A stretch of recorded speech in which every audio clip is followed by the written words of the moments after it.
I'm Big Don Luca, smoke you like my hookah. Pump fake right, then I step back in illusion. That's a boss move maneuver, billionaire entrepreneur. Mark Cuban on the viewer, put you rookies on a skewer. I stay shitting on you boys like I came up from the sewer. Used to have a lot of dollars, now I got a lot fewer. What you saying to me? I hope you save it for me. I'm about to kill the game, and I put it in my testimony. Hi, welcome to the Mainstream Mavs podcast. This is your host, Will. I'm joined here by my co-host, Jaren. What is up, guys? We are here today approximately about 22 hours roughly after the NBA trade deadline was sealed off at 2 p.m. Central Time yesterday. We are here to discuss the Mavericks not making any moves. It's going to be more of a brief podcast, just kind of getting our overarching thoughts on the state of affairs in terms of what the Mavericks front office decided in regards to them not making moves, or if nothing was available to be had. We'll look at one reported move as well, that being Matisse Thybulle for a first-round pick that did not go through, but Mavericks were discussing with Philadelphia. The Mavericks also just re-signed Chris Silva to a second 10-day contract. I wouldn't read too much into it because they still have the flexibility to operate within the buyout market. Even, they can just release him right away or they can release somebody else, but that is noteworthy and did want to mention it. And, on top of all of this, of course, though, we're going to be talking about guys that the Mavericks can maybe look into getting in the buyout market and what the direction of the team is from here. How serious are the Mavericks about contending? Kyrie, there could be a shelf life here, given that he could be gone in the offseason just due to the fact that, look at his previous stops. There's no guarantee that he signs here. We obviously hope he does, but the reason that he left the Nets was because he wasn't getting that, full extension that he wanted. There wasn't that guarantee that he was going to be able to re-sign for that full dollar amount, that proposed 4-year, almost $200 million contract in the offseason. So we're going to be talking a little bit about that and how the Mavericks should kind of operate around that, because the product that they put on the court to close this season and how far they get in the playoffs could definitely affect some of the ramifications in terms of Kyrie staying or not. So we're going to be getting all into that today. And of course, we'll be back tonight to cover the Mavericks versus Kings game round 1. They are playing a home and home back to back, and the Mavericks will be back they'll be playing once again tomorrow night, Saturday night as well. They're playing in Sacramento, I believe, right, Jaren? They are playing in Sacramento, I believe, at like 9:00, I think. Yes, so we'll be covering both of those. Absolute worst case scenario, we'll be back Saturday night, but I presume we'll be able to, we're up for the challenge. I think we're going to podcast on both of the home and home games. So we'll be back for you guys for that. But before we get into this podcast here's an ad from our sponsor, Anchor. All right, Jaren. So getting into it, the Mavericks, after that 2 p.m. Central Time clock struck, had not done anything yesterday as of February 9th. They do not make any more moves at the trade deadline besides the Kyrie Irving and Marcus Morris swap for Spencer Dinwiddie and Dorian Finney-Smith in a 2029 first-round pick and 2 second-round picks. They do not do anything in terms of making another trade. What was your reaction at face value? Me personally, I was heavily anticipating that last sort of hour or two to see if they were going to do anything. I know Tim McMahon had come out with a report on the ESPN trade deadline show that the Mavericks, that if he was Christian Wood or Tim Hardaway Jr., he would be sweating right now, that he would be definitely in the hot seat, thinking that they might get traded, but they ended up not getting moved. Christian Wood on Twitter, he went into Twitter afterwards and he tweeted out to the world that he said, "Beat y'all trade rumors," and with some emojis.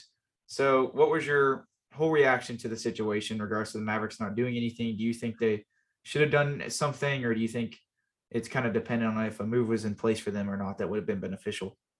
Yeah, I think especially post Kyrie trade, I was expecting a move to be made. I think that's pretty obvious. Like, this team has its obvious holes. I don't think we have to go over those right now. And I was expecting the Mavs to at least attempt to fill it. I know that there's that one trade that came out about Matisse Thybulle. That's absolutely bogus if that was the case, if Philadelphia thinks they were getting that. But outside of that, the fact that the Mavericks didn't make a move, I don't know if that's content. I don't know if the league views Tim Hardaway and Christian Wood as that much of a negative asset. Like, I really don't know the answer to that.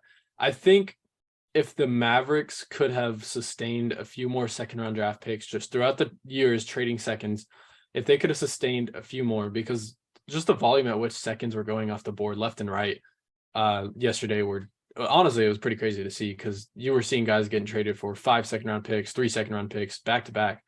And it was pretty crazy to see.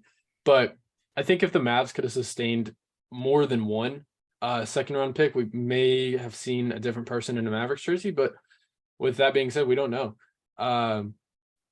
It was definitely, I guess, disheartening to see all the big names that we had on our board going off.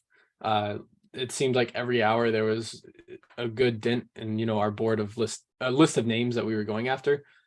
First it was Jay Crowder, of course, and then I got a last second hope that it would be Mason Plumlee, sort of a Charlotte trade, and he went to the Clippers, of course, and that was kind of where I mentally accepted that this team wasn't going to do anything. Yes.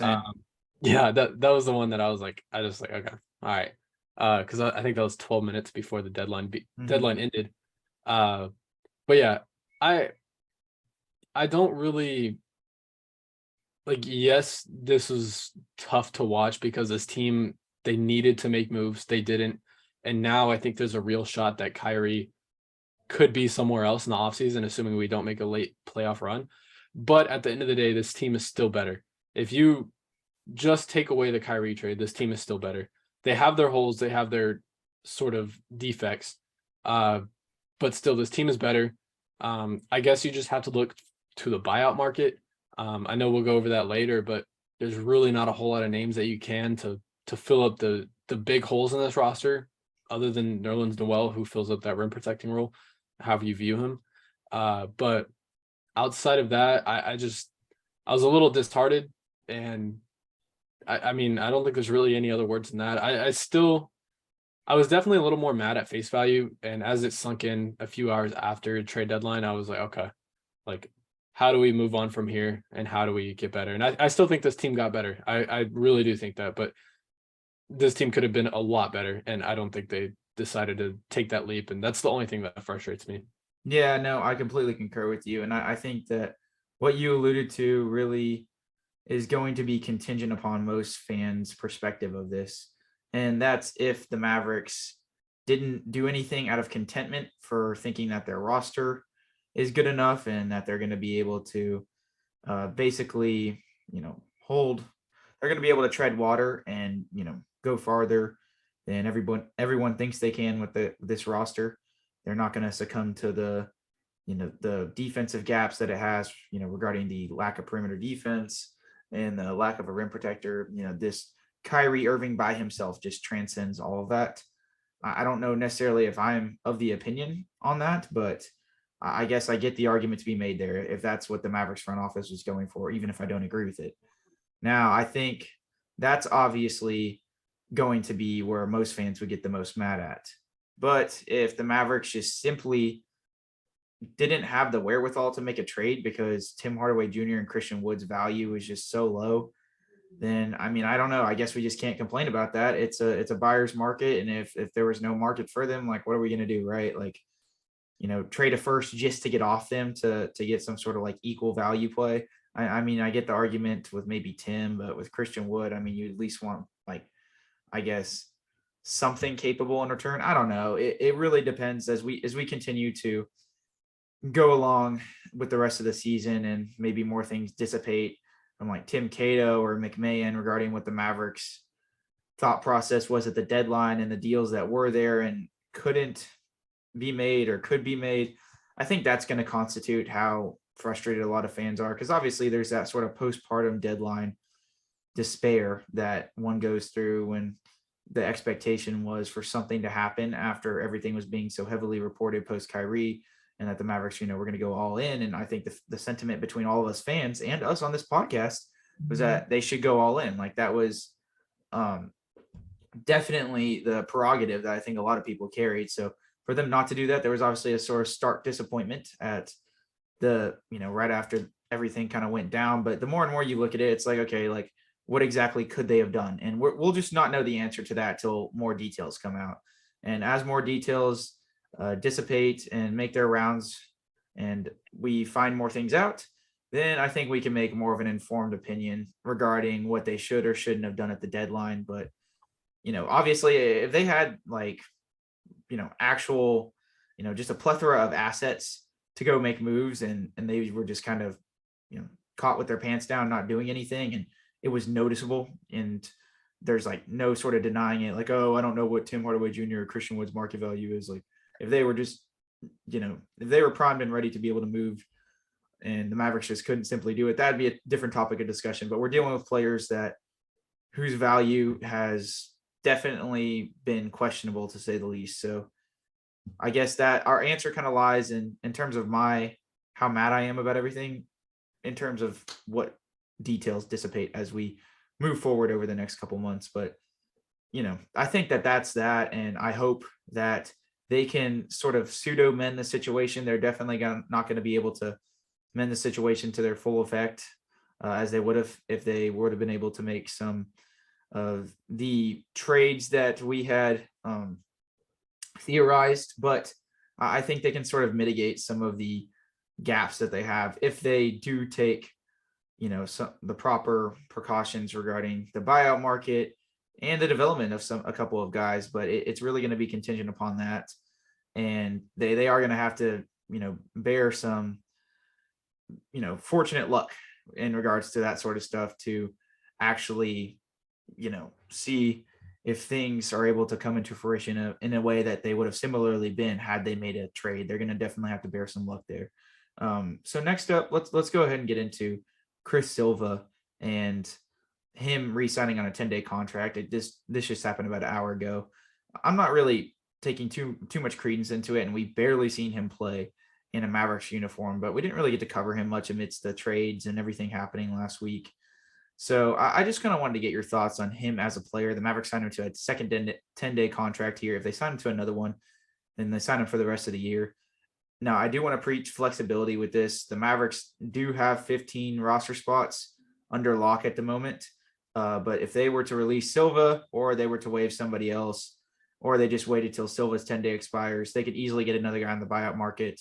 And I doubt that Chris Silva is some sort of guy that they're keeping undergrounds no matter what. So I would definitely preach flexibility. If there's any of you guys out there that are scared he's going to hold us back from getting a buyout guy.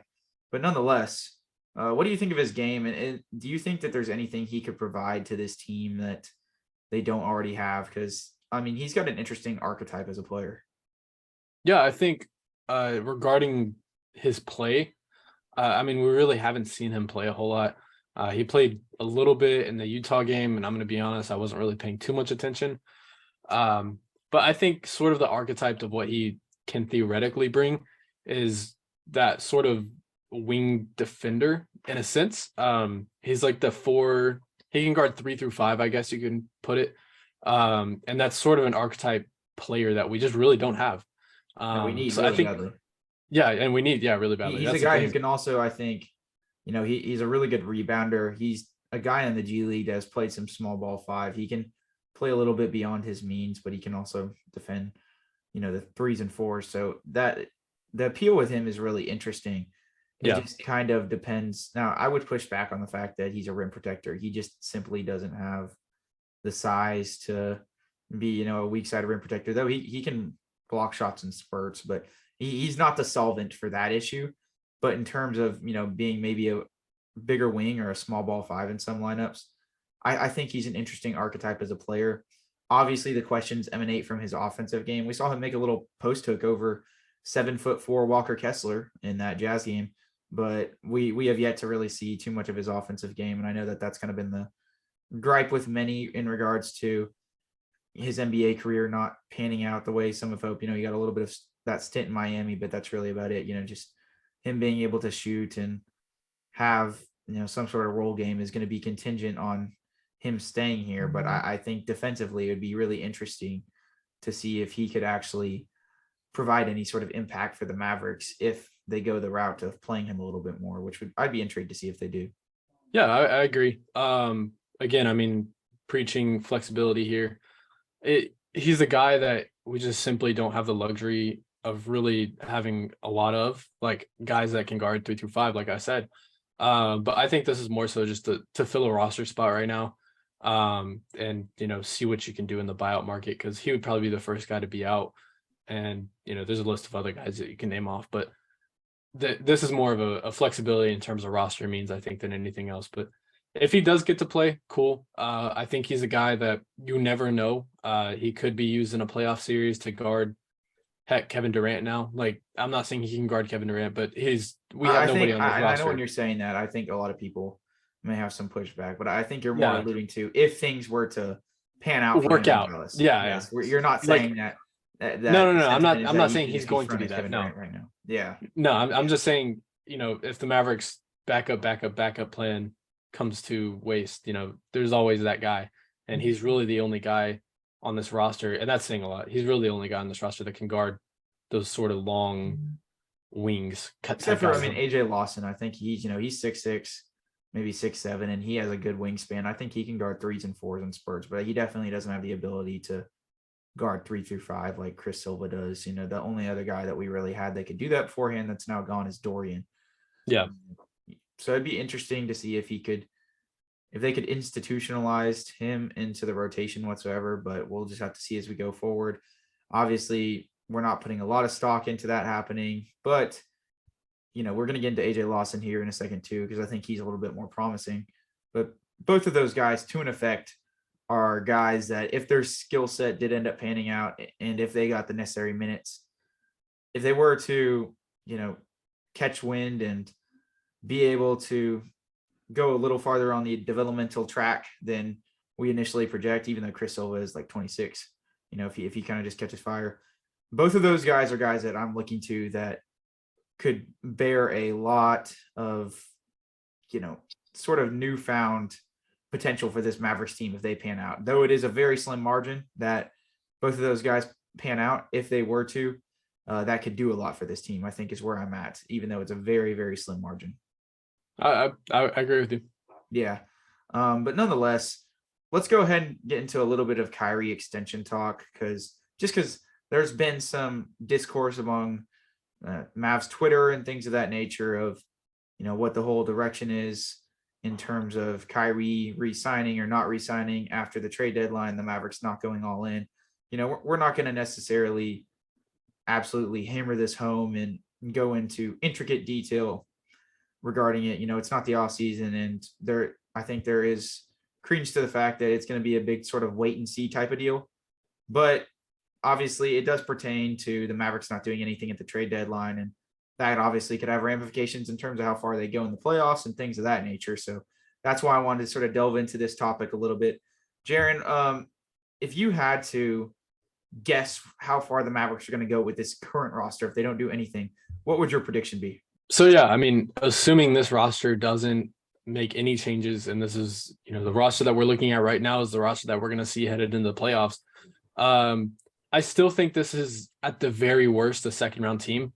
I think it would be a disappointment to say if we exited in the first round at any point. Doesn't really matter who we play. Because I still, at this point, I view this team as a possible 3 seed now. I know Phoenix got really good now. Denver's still really good. But I think we can hop the teams like Memphis, Sacramento, of course. I think we can hop those teams now. So I view this team as a 4 or 3 seed. And I think a first round exit would, of course, be disappointing. At the very worst, I think this is a second round late, or at the very best, I think that this is a Western Conference rebirth and at least a late second round exit. I just don't see this team being a finals team yet, especially because of the moves that they didn't make in the trade deadline. We're going to see, if they can make moves in the buyout market, of course, but with this current rendition of the roster, I think this is still a highly touted team, but I just don't view them as highly as they possibly could have been, and that could have been a championship winning team. And of course, Phoenix got amazing. So we'll have to see what, sort of entails as the playoffs unfold and, as seeding becomes more and more valuable. But I still view this team as a home court advantage team now. I do. I think I'm right there with you in terms of everything that you pinpointed in regards to where exactly they could align, come playoff time. I do agree that I think the sort of ceiling right now is, I know a lot of people would push back because they're like, oh, we have Luka or Kyrie, we can beat everything. But I do think that the defensive versatility can catch up at certain points. We saw it last year when the Mavericks played the Warriors. They had a top 5 defense throughout most of the year. But Dorian Finney-Smith, Maxi Kleber, Reggie Bullock, they were all gassed by the time we got to that Warriors series, and them being basically some of our only main wing defenders and nobody to furbish the back line there, no real rim protector barring Maxi, who, in a lot of those scram switch scenarios had to get matched up on wings and guards in that Warriors series because of the way they played. They didn't really even have the luxury to put another guy back there to be able to defend the rim because, Dwight Powell's not necessarily that guy. He doesn't necessarily have that skill set. So at that point, you're, yes, that they were obviously, they had a really good team defense and they had a few talented guys, but they just didn't have the depth and the means to really go beyond that. And a team as fast paced as the Warriors, who had as much off ball movement as they did, and, has those point of attack guys, that versatility between, Clay's movement, Steph's ball handling, and, Wiggins being able to attack from the perimeter, that caught up to the Mavericks, and they just simply didn't have the wherewithal to be able to go up against that. And, there are 3 wing defenders, and or Maxi, however one of you consider him, whether it be a rim protector or a wing or a hybrid, whatever, between him, Bullock, and Dorian Finney-Smith, they were just absolutely gassed by that point in the year. And that's my fear with this roster, is that they just don't have, I think that they can, I don't think that they're as talented defensively as last year, but I do think that they can survive throughout the regular season, especially when Maxi gets back. I think that they can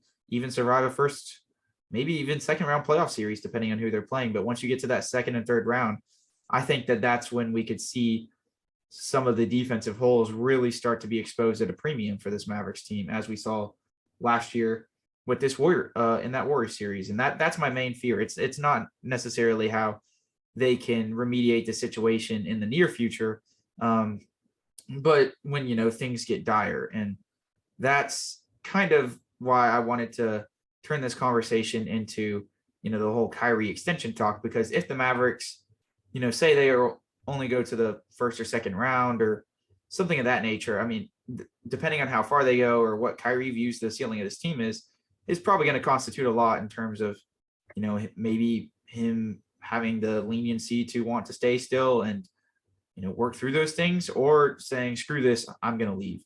So Jaren, obviously, I don't think we're ones in this situation to be able to predict Kyrie's behavior in terms of him signing an extension or not.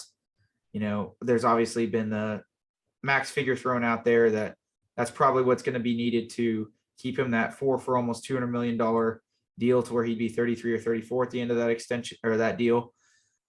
But, I think a lot of questions lie in, if this is a first round exit, is it even worth keeping Kyrie, or do we just kind of write that off as this solution not working?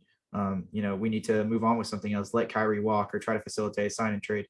There's that, or there's Kyrie not being willing or able to stay if the Mavericks, can't get to their desired position that he deems fit in the playoffs. So what exactly do you think about that whole dynamic? And, what do you think it would take for Kyrie to stay this offseason, if you had to predict? And, vice versa, what do you think, warrants him staying? Like, if the Mavericks don't get to a certain point with him and Luka, do you think that we just kind of write it off as not being able to work?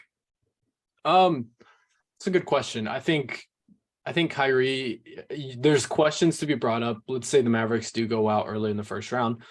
I think that you do have to question, what that team is. And do you re-sign Kyrie or not? I think that there's arguments to be made, but I still believe, and I'm still firm in this position, that I think Kyrie knows what he's doing. He can get the most amount of money with the Mavericks. And he put the Mavericks in a situation where they have to pay Kyrie, and that's sort of how I'm viewing this. Like, I think it could change if the Mavericks again go out early in the first, or maybe an early second round exit. But I think if this team makes it sort of where they're projected to be, I think we could be in totally different conversation. It depends. Of course, we don't know who they talked about yesterday regarding But there is, moves to be made, of course, around this roster. I think if the Mavericks can mend those sort of holes in a way, and sort of point that out, or not point that out, but I guess fill those holes in the offseason, which is probably the most applicable.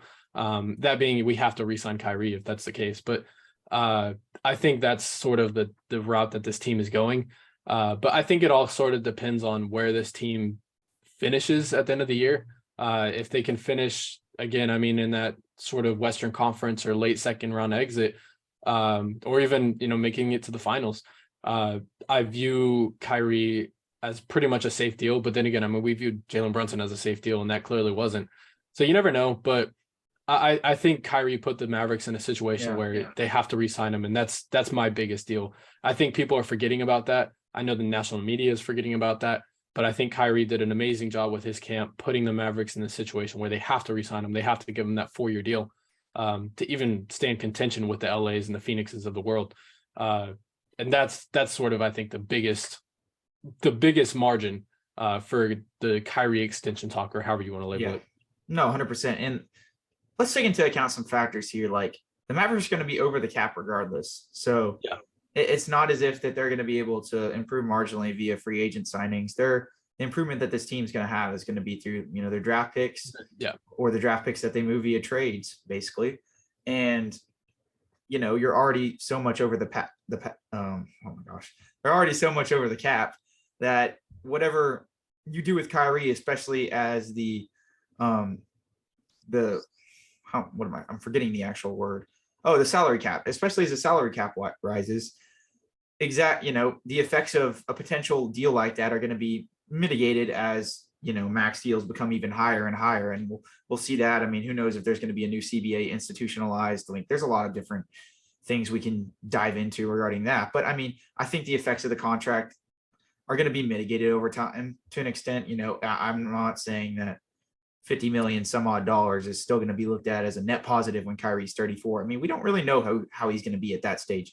We've seen a lot of point guards to that effect be able to, still be all-star caliber players. You look at Chris Paul, Mike Conley is a guy who, maybe he's not an all-star caliber player, but he's still a contributory role player. I mean, if Kyrie could even be that and a mentor to Jaden Hardy, and then maybe re-sign at a lower dollar amount if he wanted to have the rest of his years in Dallas, that would be intriguing to me. It's like things of that nature.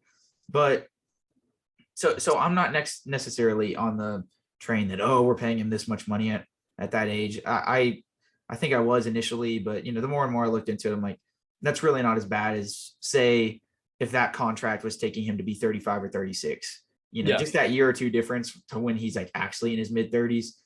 That, because that's when we really, really see the drop off with star players.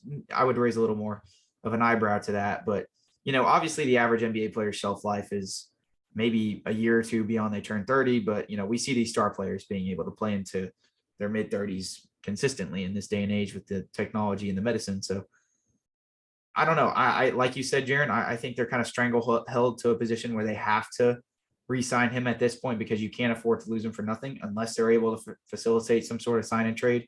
But you have to keep in mind, Kyrie has to agree to that.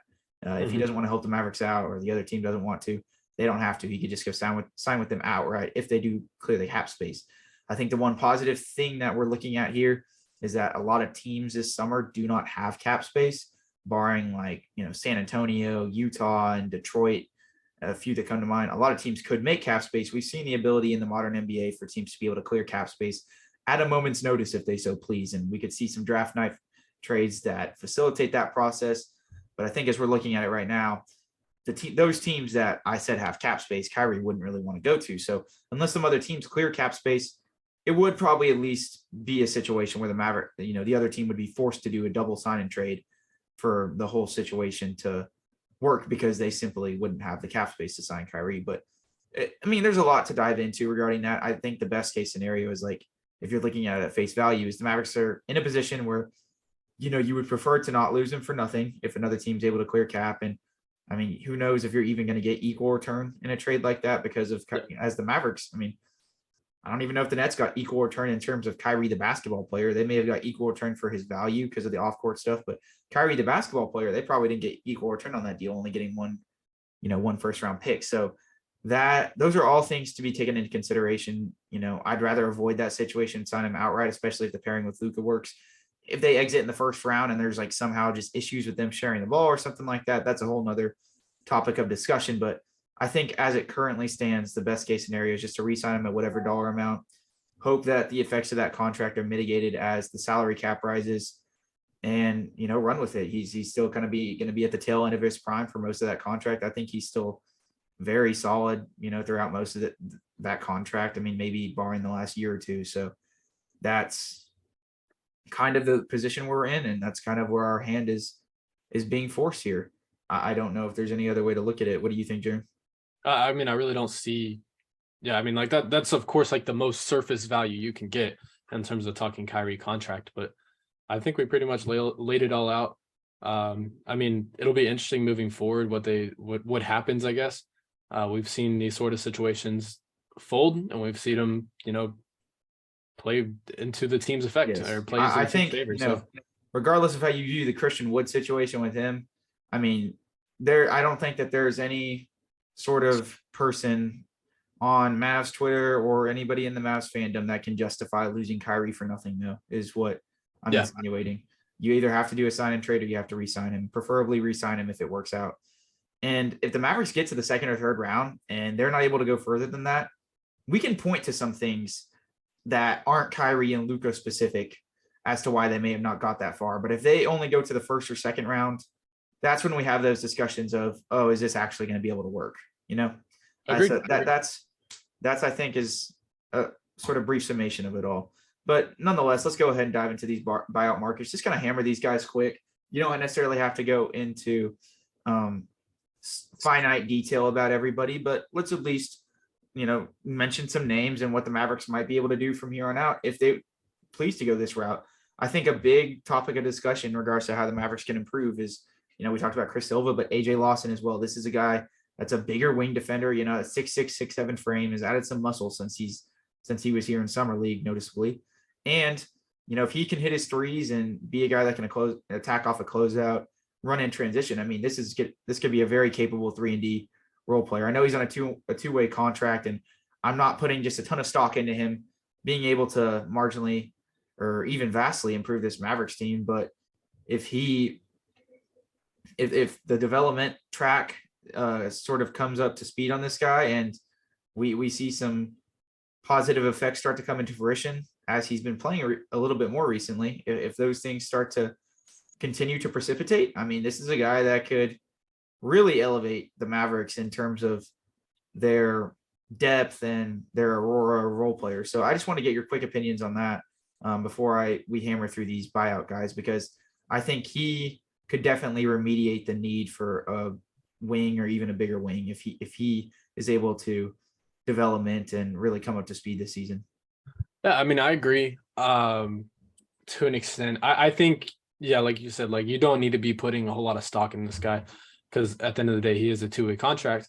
But at the same time, if you're looking, elsewhere and you're looking to not sort of make moves around this team now, he's a guy that you have to. I mean, they can't really do in regards to wings at the deadline. And wings, yeah, like there's zero wings on the. Like I'm not saying that he's a cure-all and that he is going to remediate the need to do something in the offseason, but in terms of us looking at some stopgap measures for right now, this is one that I look to if we're looking at improving internally. Yeah, internally, yeah, I like the way you put that, but yeah, I mean, we see with like teams like the Warriors, like it seems like every championship run they have, it's sort of like these two-way guys are producing at a level that like normal two-way guys don't. I mean, you can look at it this year, Anthony Lamb, and even 2017-18 whenever they had Patrick McCall, like guys like that. If we can just find some sort of value, and it doesn't, I think, yeah, finding value is probably the big thing. He can be that sort of wing defender because we saw in the summer league, like he can defend. And I'm not, again, I'm not going to hold too much value because at the end of the day, he is a two-way contract. But if we can find some sort of value with him, he can be that sort of, and I don't want to call him a main sort of 3-4 defender, but he can really come off the bench and sort of hammer a lot of the defensive needs that we need off the bench. Because at this point, I don't know how you're viewing the starting lineup, but there's like zero defense coming off the bench. Yeah. Outside of Maxey, if you view him starting. But yeah, that's definitely a topic of discussion for another pod and what they're going to do with the whole starting lineup. But yeah, there's a lot of things you can change now. Yeah, I mean, who knows what's going to happen with the Christian Wood situation as he comes further up to speed and everything as they keep him. These are all real intriguing things to get into, but I mean, nonetheless, like the whole starting lineup situation is, really codependent on Christian Wood and Maxey working out together. If that whole situation materializes, or if the Mavericks view Christian Wood as a guy that needs to come off the bench now with the White Pals continued, not stellar play, but stability, I guess, right? Yes. So that's gonna really be contingent on what they do with that starting lineup at those big spots. But I think that Kyrie, Luka, and Josh is very much kind of set in stone and ingrained. So that much is that weird? That's our like big three right now. Yeah, well, I mean, I'd push back on big three. You need another star, but those are like the three most coveted players on the team, without a shadow of a doubt. Nonetheless, let's go ahead and get into this buyout market discussion. I'm going to go ahead and name you a bunch of buyout guys. These are all the guys that have been seen as somewhat available in the buyout market, or there's been some smoke to the fact, or that they may get bought out or something like that, or just most likely given their situations. Maybe one or two. I'm sure obviously a few of these guys will just end up staying with their team, but let's go ahead and hash all these guys out. And you're just going to tell me yes or no at first. And then if there's any guys after this list that we want to take a deeper dive into, we will. Okay. So first off is Russell Westbrook. Would you like to? I would say, yeah. You'd sign him with that last buyout spot. Well, keep in mind the Mavericks could also clear 2 buyout spots. If they don't sign Silva and then want to waive like Frank or something, I doubt they'd waive Theo Pinson because of the whole vibes thing and, his stellar play versus the Clippers the other day. But they could end up doing, 2 buyout spots if they're really so pleased with some of these guys. So we'll see how that situation ends up sort of moving along. But, just going down this list and saying if you would take this guy in a buyout, yes or no, that's all we're doing right now. All right. Kevin Love. Yeah. Patrick Beverley. No. Derrick Rose. Yeah. Will Barton. Yeah, I would take him. John Wall. No. Reggie Jackson. I think I would, yeah. Danny Green. Yes. Serge Ibaka. No. George Hill. No. Nerlens Noel. Yeah. Terrence Ross. No. I don't think with THJ still on the Yeah, roster. I was about to say, I don't see him. Yeah. If THJ got moved, he was a guy in the Magic that I could have saw coming back in some sort of like 3-for-3 trade with Harris and, Bamba or something, but that never came into fruition. All right. Last up is Corey Joseph. No. Okay. What guys did you specifically want to take a deeper dive into first? Let's run with some of the guards that you said yes to. Let's go with Westbrook. What would make you want to bring Russell Westbrook onto the Mavericks? Because we talked about a little bit this before the pod, but this is a guy that you definitely fancy in terms of. I don't know if I'd put it fancy, but Oh, in terms of the buyout market, he's definitely a guy that can bring a lot of value in terms of what else is there. Yes, I know the efficiency is like a really big question, but if you can sign him at a low dollar and just have him off the bench, I'm sure he would sign for a minimum given his contract this year. Yeah. He's making like $44 million. So exactly. Well, yeah, very true. But yeah, I think, given a low dollar amount and off the bench role, I think that he could really flourish. We saw it in LA at times where he was really elevated into a play of like a 6-man of the year type level. Not saying he is that now, but I'm just saying, he's a guy that can bring a little bit of offense. He can bring effort. Defense is a big question, of course. And at this point, it depends on what kind of role, or I guess what kind of way you want to point towards. If you yeah, go I mean, he's offense. a very intense player. Like his defense comes in spurts. But, Exactly. There are those times where he's like lackadaisical and gets caught ball watching. Exactly. So I think, if you're looking to fill that pseudo, ball handling position, I think that you look towards him, and he'd probably be the top guy at that position for me. Yeah, no, I see where you're coming from on that for sure. I I think if he is bought in and he understands his role and we see some actual, keen decision making on his part, and the efficiency is a little bit better. We don't see him shooting as much. I mean, he's obviously had a better season with Los Angeles this year versus the previous year where he was almost like an albatross. I think that for a minimum, like if you're looking for a solvent to the third ball handler situation, if that's your prerogative, I think he might be the best guy to go here. Yeah, Maybe barring Derrick Rose, but I just don't know if that's the position of need for me personally that I would look to as much as some of these other positions. But I get the appeal with what you're saying for sure. Yeah, I was just going to point out one more thing. Like in terms of the third ball handling position and his efficiency or lack of efficiency, I should say, at the shooting point, the ball wouldn't necessarily be in his hands whenever the shot goes up, because theoretically off the bench, you would either have one of Josh, Reggie, or Tim. And those are all three shooters right there. I mean, Josh kind of not, but Reggie and Tim are for sure shooters. And then of course, Christian Wood. I mean, I think at the start before Maxey comes back, he's probably a guy that comes off the bench. So those are guys I think that take the ball out of his hands in terms of shots attempted.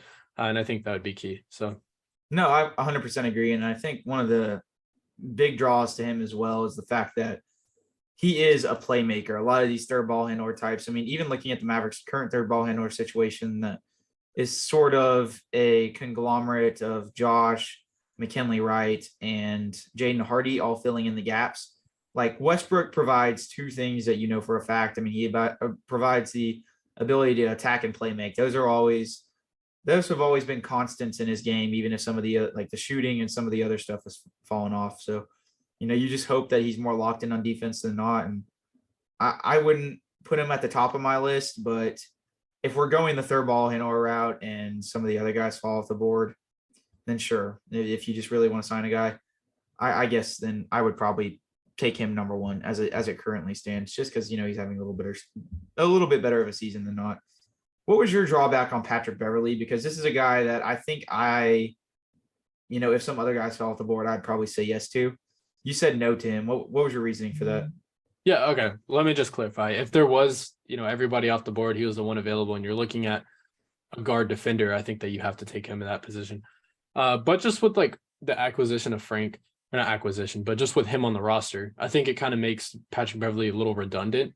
And at this point in the season, Patrick Beverley was like, he's been nothing of, the last few years of what we've seen of him.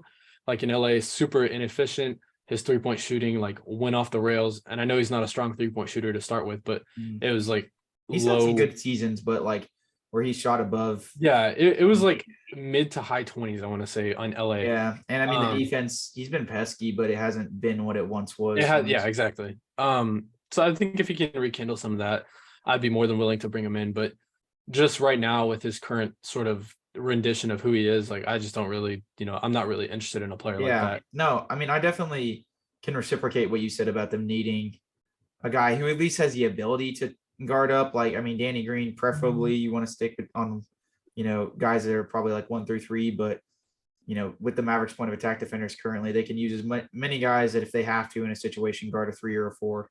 Who in the current NBA you're looking at like your Kawhis, your Paul Georges, your Giannis's, not necessarily stop any of those guys because you can't, but mitigate some of the effects of them. And those are the type of guys that you're looking at, because I'm not as concerned, with McKinley Wright's emergence. Kyrie's not a solid, he's not bad. And, obviously Josh Green's a great point of attack defender. He can defend 3s and 4s and stretches, but you're obviously starting to stretch it out a little bit when you ask him to start guarding big men and things of that nature. So I would definitely, if some of those wings, there's only like 1 or 2 because there's just not many at all.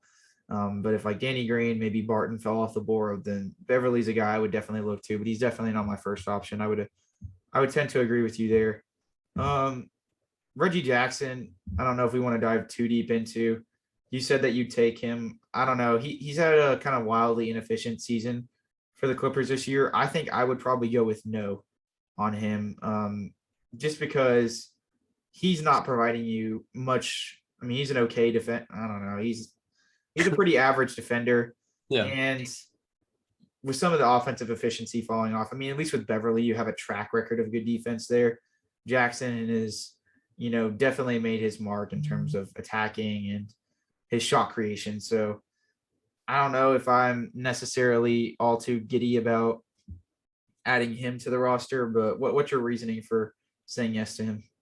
I mean, like, look, the position at which he plays is just really thin. I know the buyout market is probably more guards than not, but I just think if you're looking to fill anything, there's really not a whole lot of wings, of course, and there's, I mean, maybe two centers that are, good defensive. No, I didn't centers. mention one of them. We have Dwayne Dedman. He's Oh yeah, Dwayne Dedman.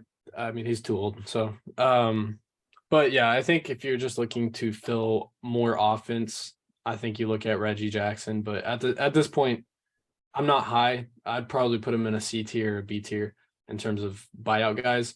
But yeah, the inefficiency does scare me, and we've seen multiple inefficient guys, Kemba Walker, heck, Facu Campazzo, like guys like that just don't have a role on this team, and I would wonder if it would sort of be that with him. Yeah, and I mean he's more of a scoring type too. He's not necessarily a guy that's going to come in and change up the playmaking aspect of things like a Westbrook would.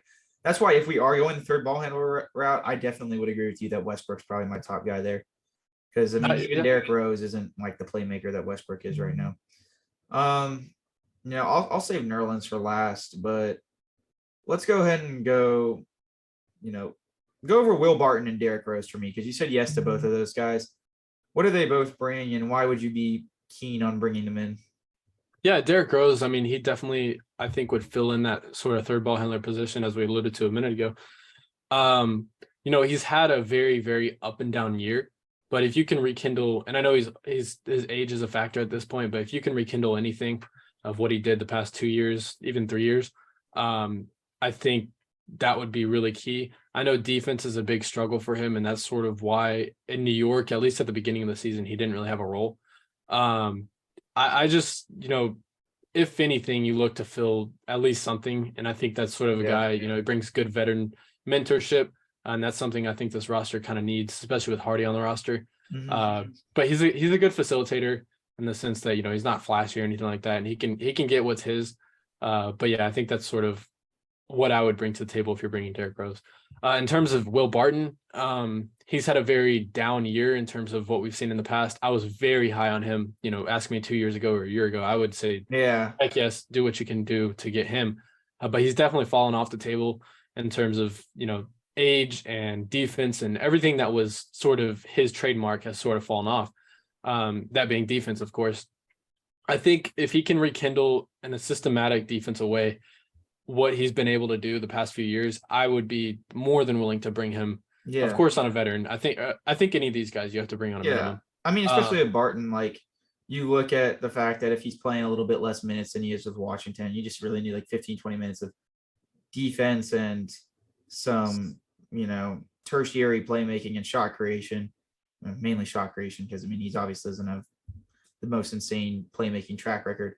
That's where you start talking about a guy that could actually provide something to the team, because I mean, he can guard probably like ones, twos, and maybe even threes, or used to be able to. But with his defense declining as much as it has this past sort of season and a half, and the scoring just not what it once was in Denver, when he was in that age range of kind of being 31 or under. He's 32 now.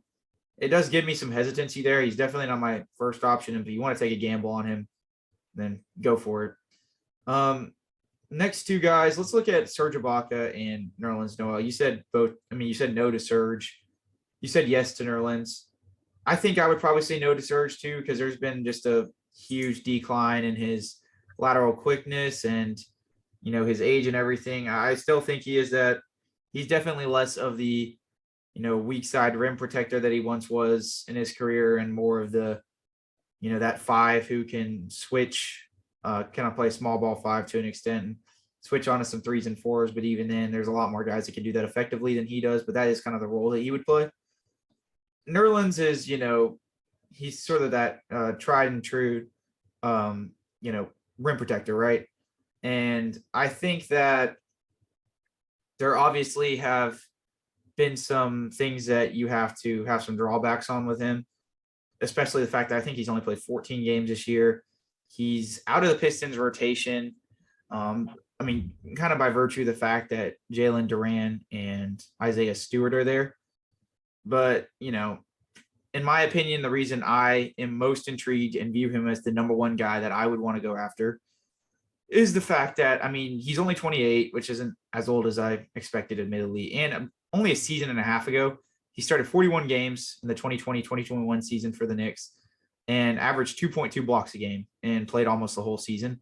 And he obviously had some of those effects minimized by injuries last year in New York and then got traded to the Pistons. And a lot of people will bring up the argument that Bogdanovich and Alec Burks, those are two guys that came over that are older, that are still prominent in that Pistons rotation, but they also don't have as many guys at their position, that they're really having to go up against. I think with Nerlens specifically, there have been some games where Duran and Stewart didn't even play, that Nerlens didn't play either, but I think a lot of it just comes by virtue of the fact that a guy in his situation, he may not necessarily care to, he may not be looking at it more as a mentorship thing, admittedly, because, he's 28. He thinks he probably still has a little bit, like a couple years in the tank left in him before, he's more of that veteran who is just sort of mentoring young guys. And I don't know. I think there's maybe some contempt there. And in terms of him maybe not expelling as much effort, I don't know for sure, but just, I don't know. I think there's some credence to that. I don't think it's just, oh, he sucks and he's not an NBA player all of a sudden after a season and a half ago. I mean, take this with a grain of salt. I'm not saying that he was one of the best centers in the league or that he was even one of the best defensive centers in the league, but he was one of the best rim protectors in the league. I mean, he was averaging damn near 2.5 blocks a game, and he started half the season for the Knicks. And I get he doesn't have the most size. He could get cooked against some bigger guys having to defend one-on-one and in space. But in terms of being a weak side rim protector, which this team sorely needs, especially next to a guy like Christian Wood, especially you don't want Maxi's knees to fall off a cliff after the amount of wear and tear we've seen him take over these last couple of years. And seemingly every time that he really starts to catch fire, he gets hurt because he's having to compensate beyond his means, things of that nature. I think it's worth the gamble. And there's not really a gamble to be taken because they're either signing him with an empty roster spot or they're waiving Frank. So I don't know. I just don't think there's too many drawbacks. If he doesn't work out, he doesn't work out. But I think he's at a position of need that transcends some of those other guys in the buyout market, even though I acknowledge a lot of the other guys in the buyout market are better and have way better productive seasons than him. I still think he's just at too much of a position of need for the Mavs to not dive into and look into. Yeah, I know you view Nerlens way higher than I do, and I'm not saying I don't view Nerlens very high at all, but I think the biggest thing that you look in Nerlens, yes, just a year and a half ago he was doing the 2.2 blocks per game, but more so you're looking for him to alleviate pressure off of Maxey, because we saw multiple times last year and even this year where pressure gets up to Maxey and he's going to get hurt just due to his sheer usage rate, I guess you should say. I think he's above 30 now. He's above 30. A lot of injuries in the past, 2 years. So I think if you're bringing Nerlens, you're bringing a guy who's just going to take some pressure off. Heck, you never know if you need him in a playoff series just to, he's not the biggest guy in the world. I don't think he can body with Kevon Looney or even DeAndre Ayton for that matter, but I think he's a guy that he can clean up the mess at the rim. Yeah, exactly. And that's what the Mavericks don't have. I love Maxey and all, but he's not that. And I don't want him to be Maxey, that, I think can be that, but where the problem lies with him is that they ask him to also defend the perimeter.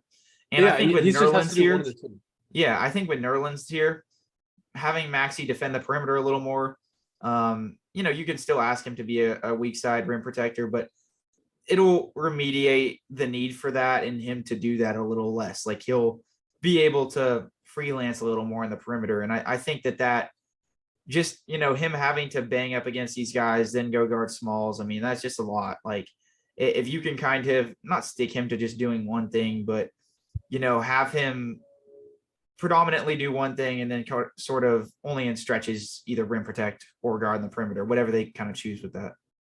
Yeah, I would agree. Like I said, I know you view him much higher, but Nerlens, he brings a lot to the table. And I think in terms of everybody that we just listed, he might do the most. But I just think, it depends on what this team sort of is going forward. If they want defense, I think Nerlens is the way to go. If they want offense, and you look at a Westbrook, whoever else we listed. I mean, heck, even Will Derrick Barton. Rose. If you want to take Yeah, an Will example. Barton. Yeah, no, I tend to agree with you. Me personally, I just think that this team needs rim protection and wing defense more than anything. I think that that's where the strides that this team will make in terms of how good they can be will either be made here in the buyout market, but probably in the offseason in terms of them reaching their potential. So, I mean, lastly, there's one more guy that I think is a sort of conflicting point of interest here. And you said yes to Kevin Love. I don't think there's anybody else in that list, so we really need to take a look into. But I feel like for me, that's a pretty vehement no on that front in terms of, us not needing another stretch four, already having Davis. And I don't know. I just don't think it's a position of need whatsoever. I mean, maybe if you think that he has something in the tank with the rebounding and you think that that's a sort of solvent to some of the Mavericks rebounding issues, that's your prerogative. But I mean, just no defense. He's not providing any playmaking or anything if you're looking at an offensive perspective. So I was just curious to see what your sort of standpoint on that was. Were you viewing him as a sort of like veteran presence that this team sorely needs? Like, what was your prerogative with that? Yeah, I mean, I'm gonna kind of retake what I said. I at this point I would fill in no. Because yeah, I mean, looking more into it, like we do have guys like Davis, heck, even Powell, and Christian Wood. I think that those fill more needs than what Kevin Love would bring. Really the only positive I think Kevin Love would bring is a really good locker room presence. Because yeah, I mean, he's a good veteran guy. And also Big just mental health advocate guy, and big. Yeah. I yeah, think him and Kyrie would definitely get along because of their days back they in. have in the past. Yeah, Yeah. they were good friends. Yeah. But outside of that, I don't really see him being, much of a positive. I think if you're bringing him sort of in a role to just, kind of the Haslam, Udonis Haslam. Geez, I don't know why I was, but just a guy that sits on the bench, but he's a really good locker room guy. I think if you're looking at more like that, might as well Yeah. take it. But we also have Theo Pinson, so Yeah, no, I think 100%.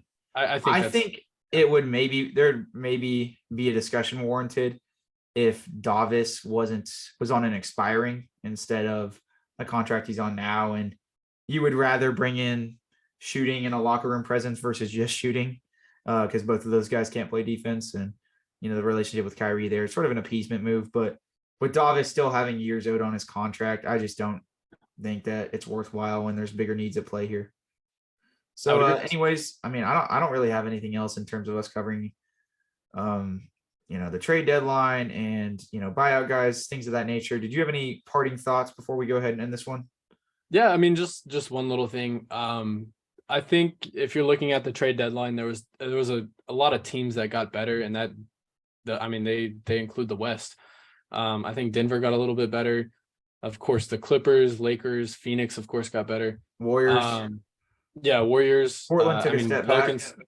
Mhm. Yeah, Portland took a step back. Like there were some sellers in this team, or sellers in this conference, but Pelicans are still there. Memphis is still there. Like this is going to be a loaded playoffs. It doesn't matter who you're playing. It's gonna be a factor. But I think the Mavericks did improve, but also looking at Phoenix and everything like that, you just have to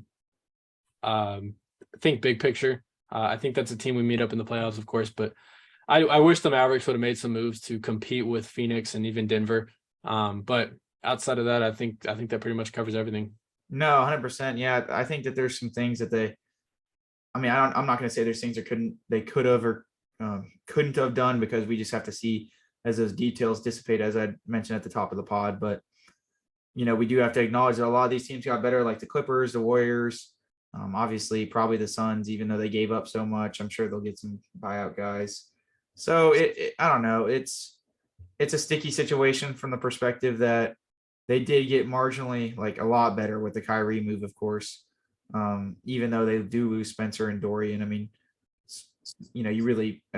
if you really want to look at it, you get a huge upgrade to Spencer and then just lose Dorian from that sense, right? Yeah. But at the same time, we preach them going all in at this deadline if they could, to improve the team as much as they can, to have it, because you just don't know the shelf life of what Kyrie's tenure could be here. So the fact that they unfortunately weren't able to do that sucks, but we have to proceed forward and see if they're able to make moves around the trade deadline, if they can get far enough to where, we can justify their failures or their shortcomings by, just not having another wing or another rim protector come the trade deadline or something like that. Not the trade deadline, but the offseason. When, or, if they really just fall short, like a first round exit or something like that, like at that point, maybe we look at the Kyrie Luka fit, but obviously we haven't even seen them play together. So it's going to be interesting to see how we proceed forward. But, summation is they could still get better marginally if they bear some positive play and development from A.J. Lawson or Chris Silva, or they go out and get a rim protector, or even if they add like one of those third ball handlers that we had mentioned, even maybe a Danny Green. But if he's able to kind of come into fruition after a very terrible first 3 games with the Grizzlies. But at the end of the day, we didn't mention Danny Green, but I mean, brief thoughts on him, I guess, are good wing defender. He's the only wing defender on that list that we were talking about in terms of those buyout guys. And I would welcome him with open arms, more so than a lot of those guys. He's honestly probably my second guy I would defer to, but there's a lot of question marks in terms of if his defense would hold up at 35 years old, if he could still be a guy that contributes, just because coming off an ACL tear at that age and, having a bad first 3 games with the Grizzlies, I'm kind of skeptical, but take a chance on him, sure. But yeah, that's really about all I got, and we'll see what happens as we go down the line. But nonetheless, if you guys haven't already, make sure you're following us on Twitter at mainstream_Mavs. It's where we post all our updates, we live tweet, everything like that. Make sure that you are following us and give us a 5-star rating on Apple Podcasts and Spotify, if you so please. If you do enjoy the podcast, we would really appreciate that. That helps us out a lot. And for the YouTube gang out there, if you guys don't know already, we are on YouTube now as of like the last, 10 or 15 podcasts. Make sure you subscribe, like, and comment down below what is going to be the final score of this Mavericks Kings game. It was just announced that Luka Doncic is actually going to be officially ruled out for tonight's game, but he is but he's primed to sort of return here on the Saturday game per him in a recent interview. So this is probably the last Luka-less game before we see the Kyrie Luka debut, which is going to be very enticing and intriguing, which we're all excited for. So comment down below how excited you are for that debut as well. But barring that, make sure to just like and subscribe to the video. If we don't have anything else, we will catch you guys after tonight's game. Mavs versus Kings round 1. No Luka, but we still got Kyrie. Yep. Bye-bye.